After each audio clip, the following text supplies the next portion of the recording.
Okay, let's address the big elephant in the room. Insurance in California, especially home insurance, is a disaster right now. People who want to buy a home or condo can't even get policies.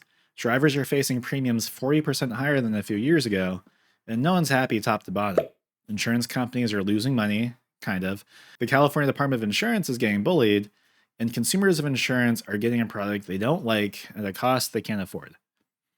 We're going to find out how we got here, why the market's falling apart, and what's going to have to happen to get out of it. Part 1, the setup. The California Department of Insurance is pretty similar to other states. It gives licenses to carriers and agents to operate.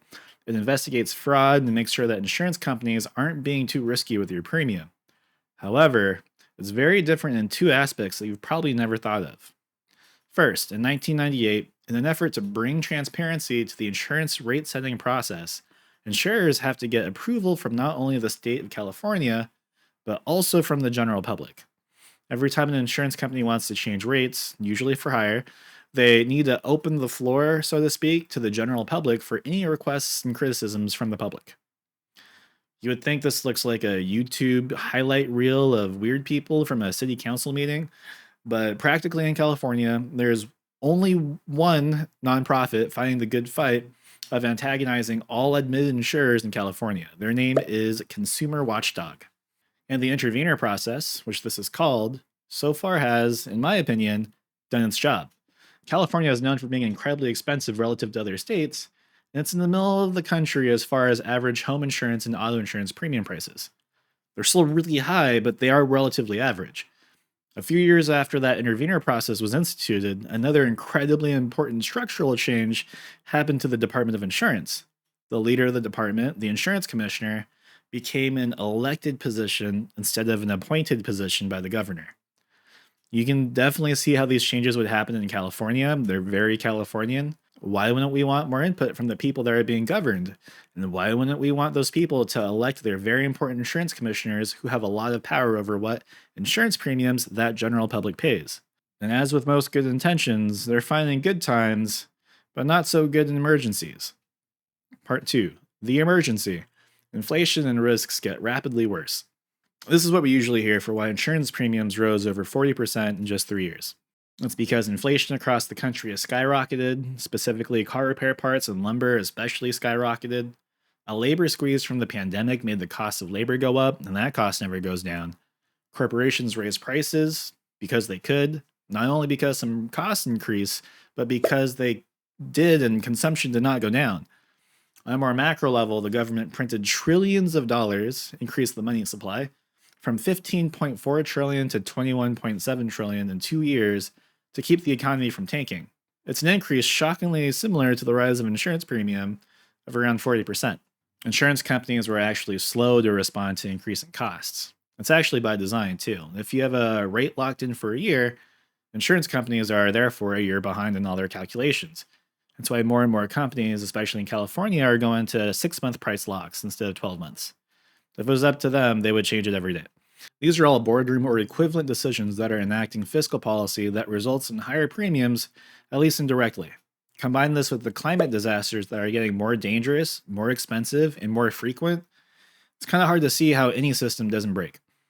Over $15,000 million ish homes were destroyed, and thousands of more cars on top of that for around $40 billion in losses for insurance companies, or about $40 billion in people's houses saved, depending on how you look at it. And 2025 was not the first catastrophic California loss. It was like the third in 5 years. And the most ironic thing about climate conscious California is that while we all believe in man made climate change, the California Department of Insurance has laws, granted by omission, not explicitly, to not allow insurance companies to take into consideration the risk of climate disaster in their insurance rate calculations. So insurance companies are in a natural delay in the face of rapid inflation. They can't take climate disaster into consideration when they're setting rates, and that's already slow to change because of California's intervener process. So what's the natural result? 3. Admitted carriers out, surplus lines are in. If you're Commissioner Lara and you're in charge of this absolute shit show of a situation, what do? Do you minimize harm done to consumers? What does that even mean? Is that keeping premiums low, or is that making sure as many people as possible actually have insurance? Insurance companies don't have to stay in California. They've made that clear. They have 49 other states to do business in.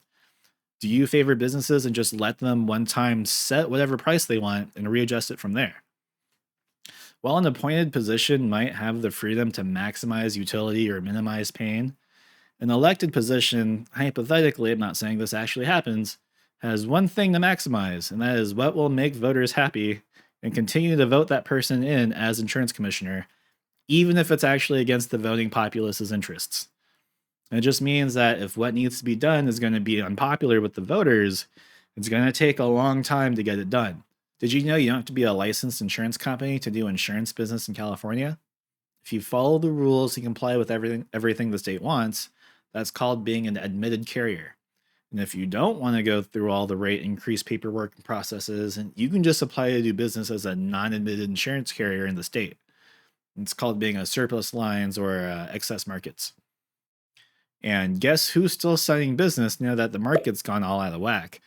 Non admitted carriers don't have to go through price approvals, and now they're the only ones that can help California homeowners actually get coverage outside of the nauseatingly expensive FAIR plan. Commissioner Lara and the Department of Insurance have to fold to insurance companies on rate increases. The math is the math, and in order to have private insurance companies continue to do business in California, the rates need to A, take into consideration the risks of natural disaster, and B, be higher. Commissioner Lara has already noted that he expects to allow insurance companies to enact disaster pricing in exchange for requiring them to protect homes in fire prone areas. As if that's a win or something, because of course they're going to be protecting homes in the fire prone areas because they can allow disaster pricing in their rate premium requests now. The insurance companies are therefore protected financially. Commissioner Laura has also taken a stance against interveners, or more specifically, the lone intervener, the consumer watchdog, in the intervener process, citing a desire for more transparency, tighter payment standards, and preventing the monopolization of the intervener process. I think it's much more likely they're the only ones that want to do the intervener process. This all just proves that the California insurance market is exactly that, a market, and without sellers of insurance, California is pretty out of luck. That is, of course, unless California, the state, wants to get into the insurance business itself. But for some reason, I feel like the legislators know that insuring only Californians is a losing proposition. You would need to include other states to balance out the risks. So there's some relief now in the short term, but what does this mean long term for Californians? Insurance prices are going to continue to increase, especially home insurance prices. Personal and commercial auto were following closely behind home insurance in terms of uninsurability, but now with climate disaster pricing, everyone should be seeing even more price increases in exchange for wider coverability. This is the intention of the insurers, the intention of California, and the reality of the situation. Everything is more expensive, there are more climate disasters, and therefore there's just more risk. You might be asking then, well, what can we do? And I don't think there is much that can be done. People will purchase less insurance or go uninsured, and those that can afford insurance will need to become experts in what their policy actually can do for them. The average detached home in California is around $1 million ish after being $500,000 a few years ago. Maybe a correction is actually a good idea. And this is as someone who bought one of those very expensive $1 million homes with a very high interest rate. The monthly cost of living in California due to car and home insurance going up is going to either reach beyond the price that people can pay, which will decrease the value of homes, or just completely shift the makeup of who lives in California to be someone of an even higher income. My personal guess is that home values will continue to increase, even in the face of rising insurance costs. There are cities and areas across the world that have higher property values relative to median income, like Vancouver, Taiwan, all of Singapore, and California can still approach that level of wealth disparity. Get much worse. And until America faces its true demon of wealth inequality, which is keeping all asset prices high and affordability bad, everyone's going to struggle.